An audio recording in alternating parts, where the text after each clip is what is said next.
Good evening and welcome to episode 34 of True Diaries. And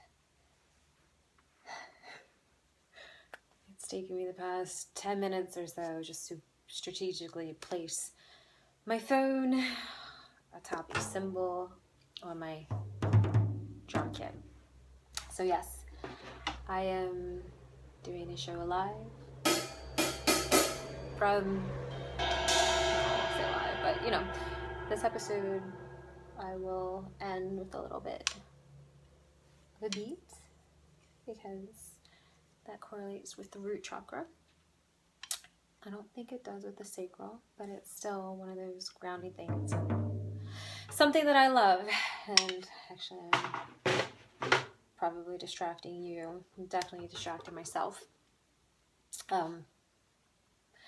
So, yeah.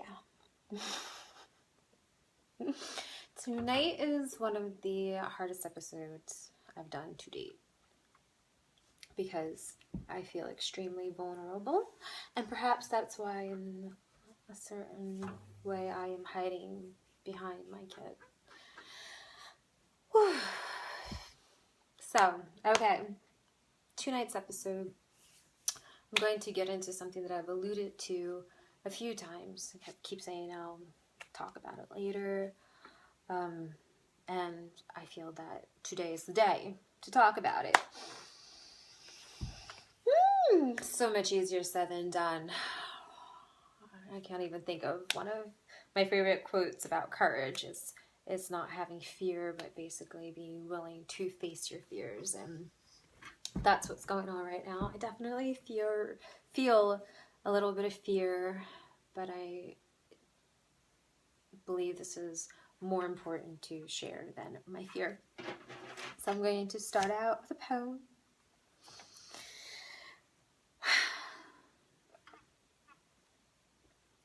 So much hustle, so much bustle. Coughing, walking, talking people. Missing birds, wind, rustling. Instead, it's blending, mixing, quite literally. What I really miss is you. But how can that be? Those parts of you that are so not me. Those parts of you that are so me.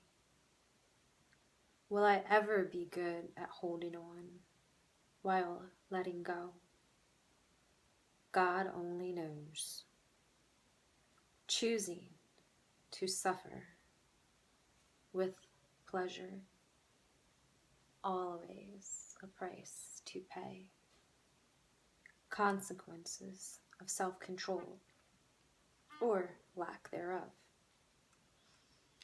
You show me so much, God, how I long for your touch.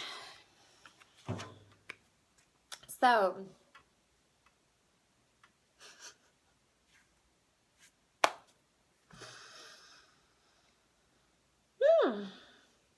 reminds me of the days where I had a hard time even telling my friends about this truth. And so, what I'm dealing with is the fear of vulnerability. I've mentioned Brene Brown a bunch, but Brene Brown has a great TEDx talk called The Power of Vulnerability. And it is extremely empowering to be aware of your vulnerability and be willing to, expose it, especially to those who, as she puts it, have earned the right to witness you in your vulnerable state. So, for me, it's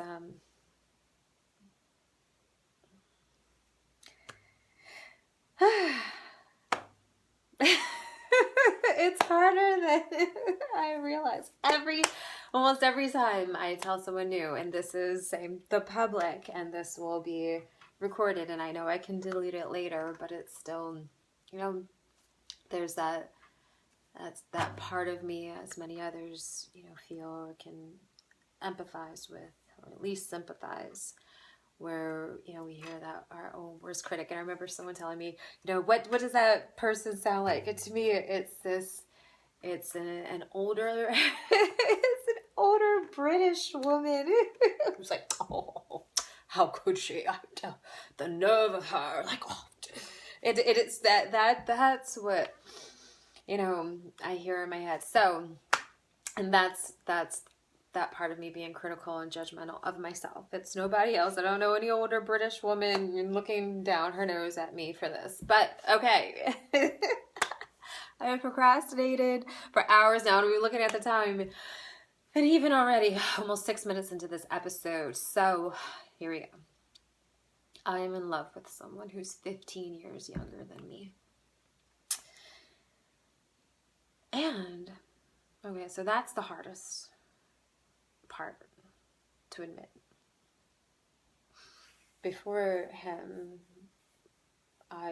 there was someone I had felt in love with a few years ago who was 13 years younger than me, but was so self-destructive and not the kind of personality where I saw that we were a good match, that I recognized the feelings, but I didn't want to be in a relationship with them. So honestly, that was hard to admit, but it's still a lot easier because I had no interest in being with them. But this particular person,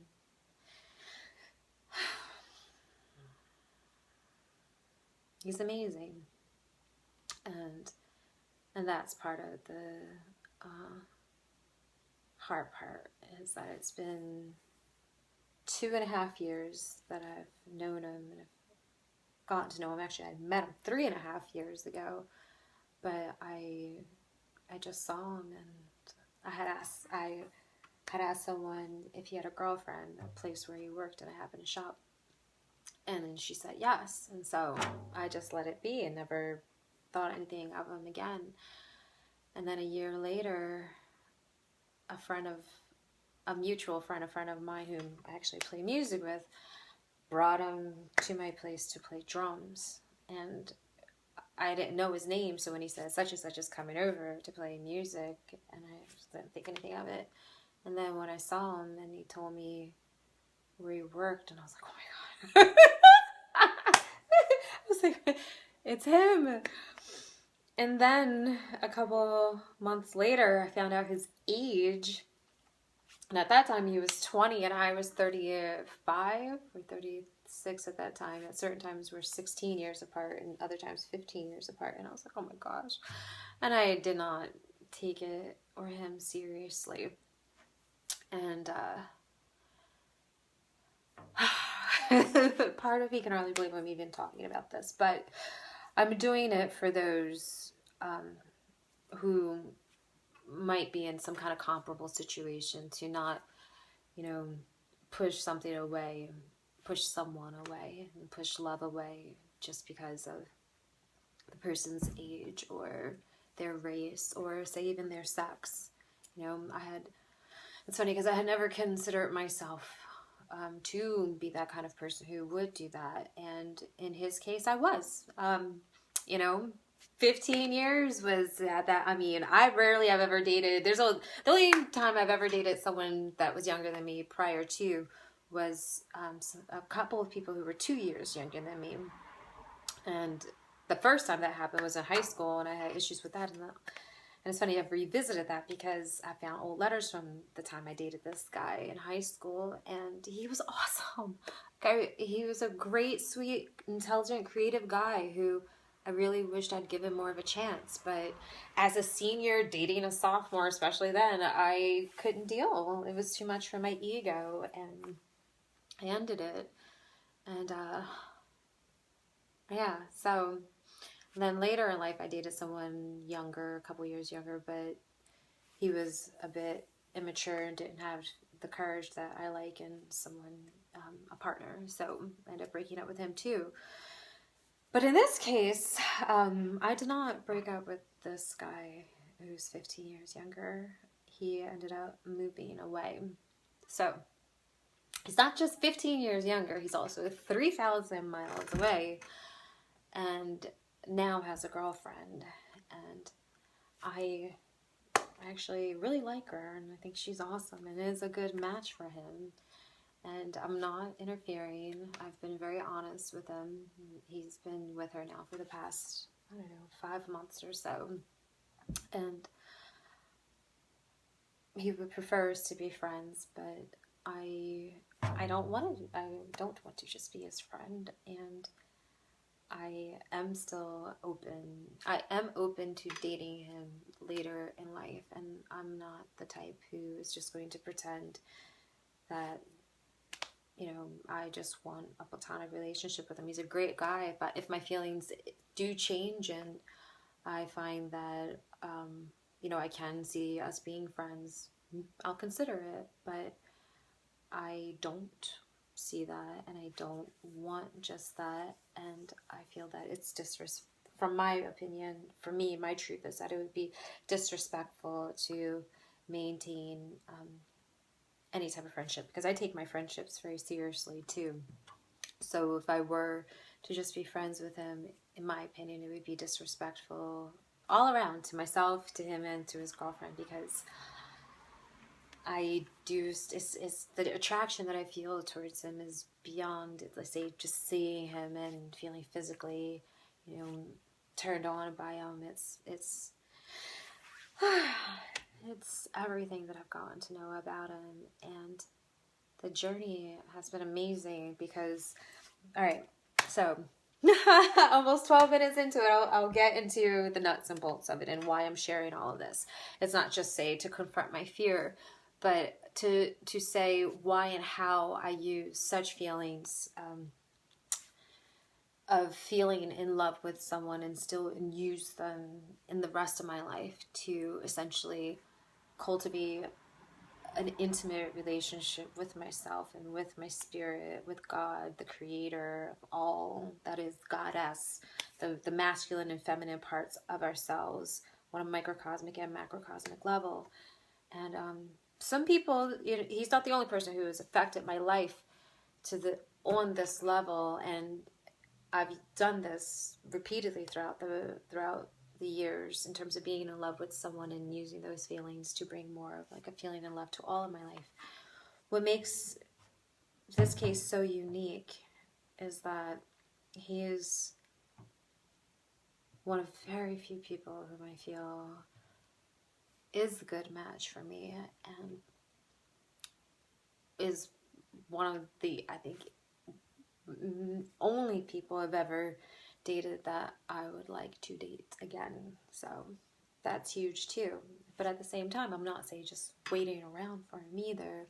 I am living my life and I am meeting other people, and that's the funny and hard part. I've met some awesome guys, and it's not that I don't, you know, I do feel attracted to other people and I'm interested, but I'm not going to date anyone else unless I really feel that it's a comparable, say, until I'm not in love with him, or until I feel that it's a comparable match,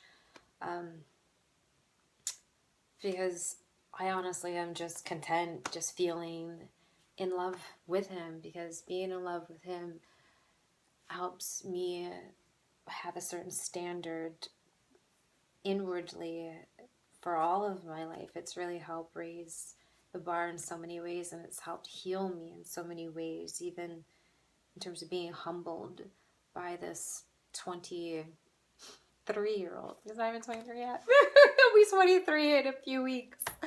God. Yeah, I do want to give it just time and space, and I think that our separation is good. I know that the prefrontal lobes don't develop in a person, the prefrontal lobes of the brain affecting judgment, until people are 25, and that has held me back. But, and I had been in touch, and I've seen him, like, so he moved almost 2 years ago, and we were in pretty good contact until, at different times, more so, some more than others. But this last time is the first time I said that I don't want to be friends. I just would like to, you know,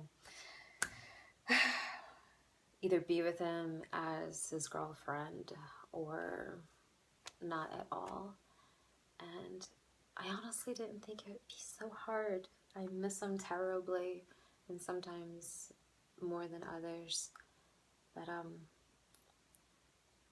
one of the things that I've noticed is that in dealing with the longing at times to be close to him, that it's made me get closer to my spiritual self that is satisfied by just being and not seeking something outside of myself. And that's part of what, obviously if you've seen other episodes, or maybe not, just say if you're just seeing this one, I'm a big proponent for fulfilling yourself, fulfilling myself from the inside out, getting,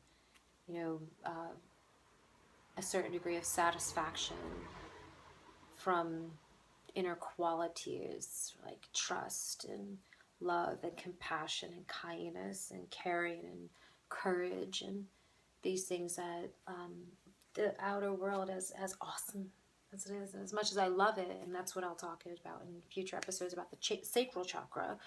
It's wonderful, but it's when it comes to that feeling of feeling in love, for me, nothing compares. Nothing compares to what is produced from within, like a fire. And I'm really grateful that I was able to humble myself and allow those feelings to come up and honor them and share them with them, because he's really one of the most amazing people I've ever known.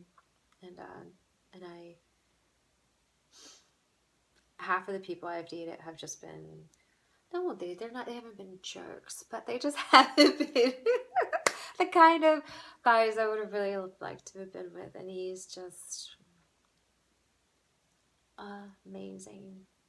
So even 2.5 years later, he just doesn't cease to amaze me, and that's pretty hard to do. And so, yeah.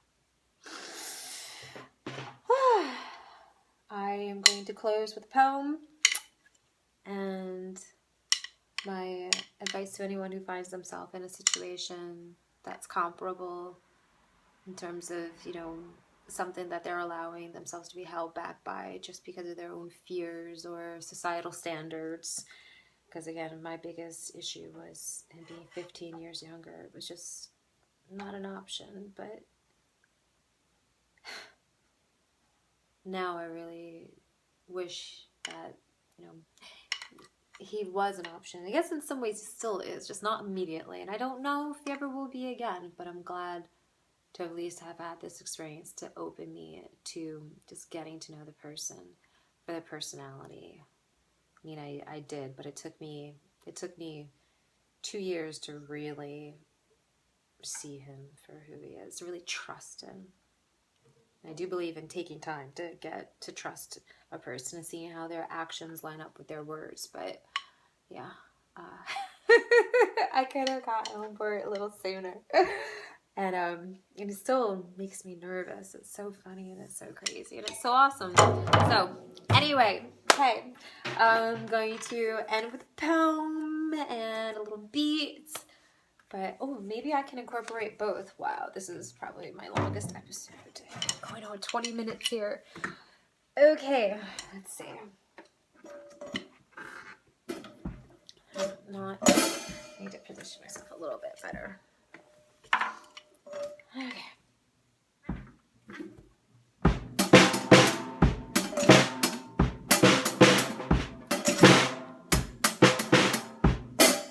Oh, wait. What's up with the hi-hat? Oh, when did this happen? Oh, someone's been playing on my hi-hat and took it all the way down.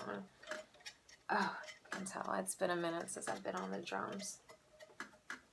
Okay. Because I was like, wait, it should be like, psh. There we go. Yeah, that's the sound I was going for. Okay. Wait.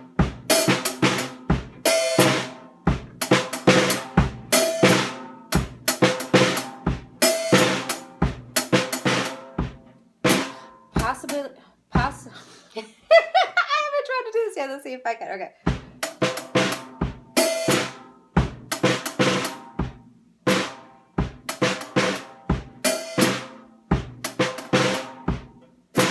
Possibly never.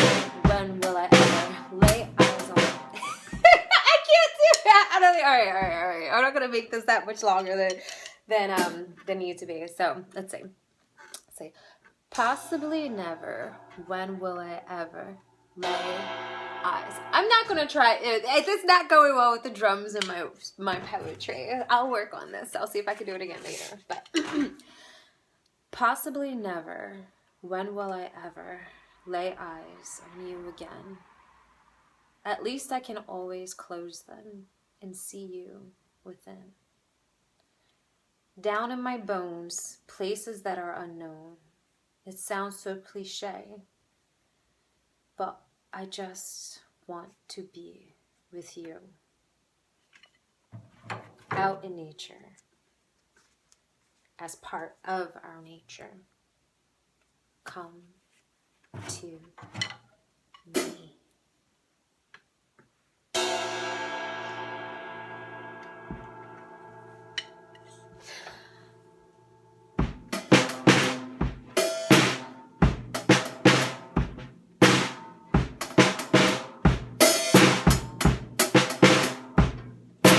Thank you. Oh, I could do this record.